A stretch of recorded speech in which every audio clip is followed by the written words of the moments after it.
Olá, meus irmãos. Abram comigo a palavra do Senhor no Salmo 67. O título do Salmo diz assim: Ao mestre de canto para instrumentos de cordas. Salmo, cântico. Versículo 1 em diante vai dizer assim: Seja Deus gracioso para conosco e nos abençoe, e faça resplandecer sobre nós o rosto, para que se conheça na terra o teu caminho e em todas as nações a tua salvação. Louvem-te os povos, ó Deus, louvem-te os povos todos. Alegrem-se e exultem as gentes, pois julgas os povos com equidade e guias na terra as nações. Louvem-te os povos, ó Deus, louvem-te os povos todos. A terra deu seu fruto e Deus, o nosso Deus, nos abençoa. Abençoe-nos, Deus, e todos os confins da terra o temerão. Amém. Meus irmãos, esse salmo tem pelo menos duas questões muito preciosas aqui.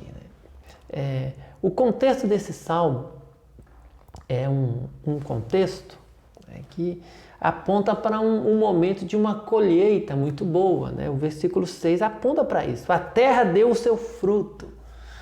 Né? E nesse contexto de bênção com relação à colheita, há o reconhecimento de que essa bênção, essa coisa boa, decorre justamente da presença bondosa de Deus no meio desse povo, abençoando esse povo. O texto diz isso no versículo 6. A terra deu o seu fruto e Deus, o nosso Deus, nos abençoa.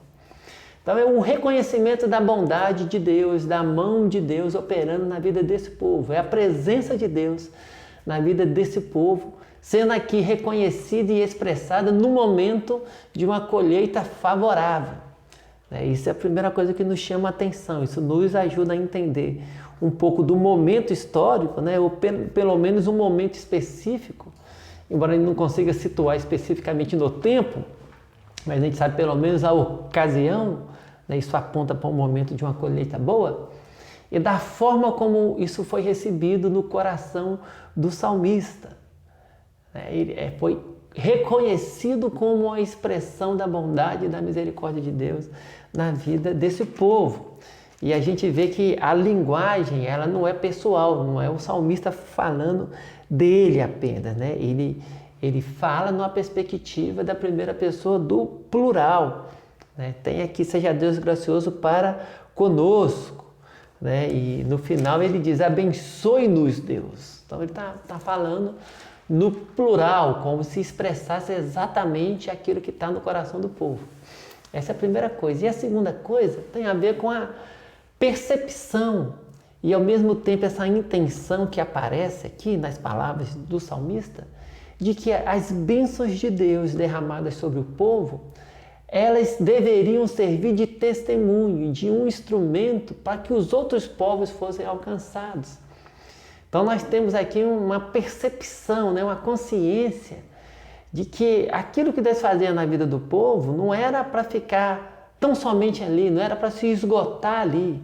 Aí esse não era o propósito único de Deus, apenas abençoar o seu povo, abençoar a nação de Israel. Não.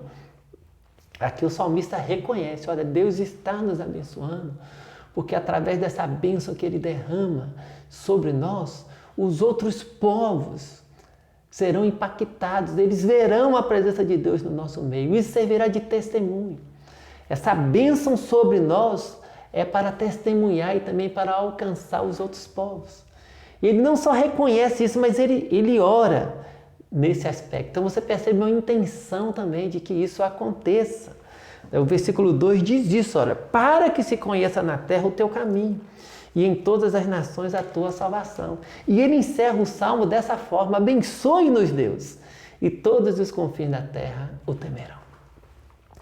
E esse salmo, ele se encaixa, né, muito bem com aquilo que nós lemos lá em Gênesis 12, nos versículos 1, 2 e 3, quando nós temos registrado ali a vocação de Abraão, né, o chamado de Abraão.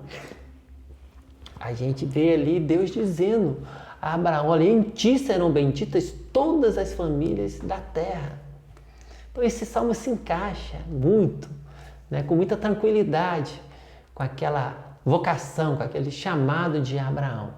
E é um salmo que também se encaixa com a nossa própria vocação enquanto igreja. Porque nós fomos chamados para ser sal da terra e luz do mundo. Fomos chamados, conforme diz Pedro, para anunciarmos as virtudes daquele que nos chamou das trevas para a sua maravilhosa luz. Então a nossa consciência tem que ser essa, de que a nossa vida enquanto igreja, e se nós estamos em Cristo, nós estamos inseridos no corpo de Cristo, nós estamos inseridos na igreja, então essas verdades se aplicam a nós. As bênçãos que Deus derrama na nossa vida tem a ver também com esse propósito dele, de fazer o seu próprio nome conhecido entre todas as nações.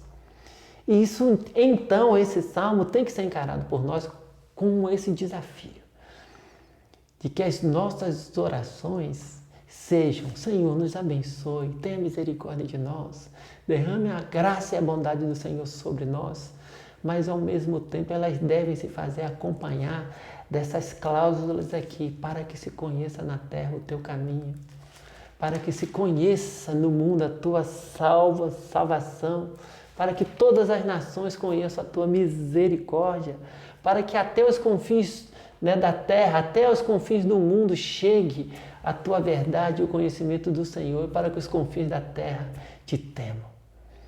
Mas nossas orações precisam trazer também não só esse reconhecimento do propósito divino, mas essa intenção, essa disposição de coração para sermos usados por Ele.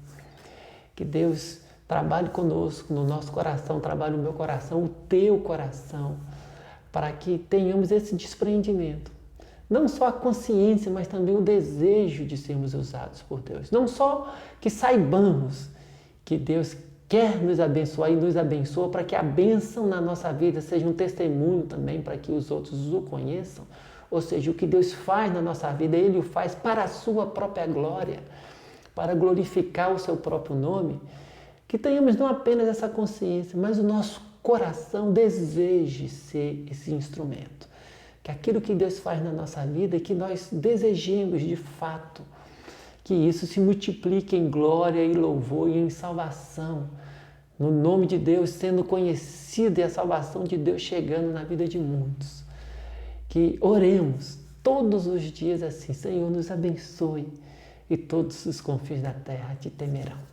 Ore assim, peça ao Senhor para trabalhar o teu coração, para te dar gratidão, para que você reconheça que toda boa dádiva na tua vida é fruto da presença e da misericórdia de Deus na tua vida, mas que ao mesmo tempo você também tem essa disposição, né, de desejar que a bênção de Deus na tua vida ela redunde em glória ao nome de Deus e em alcance da vida daqueles que ainda não o conhecem. Que Deus te abençoe e te fortaleça e te dê um coração assim, em nome de Jesus. Amém.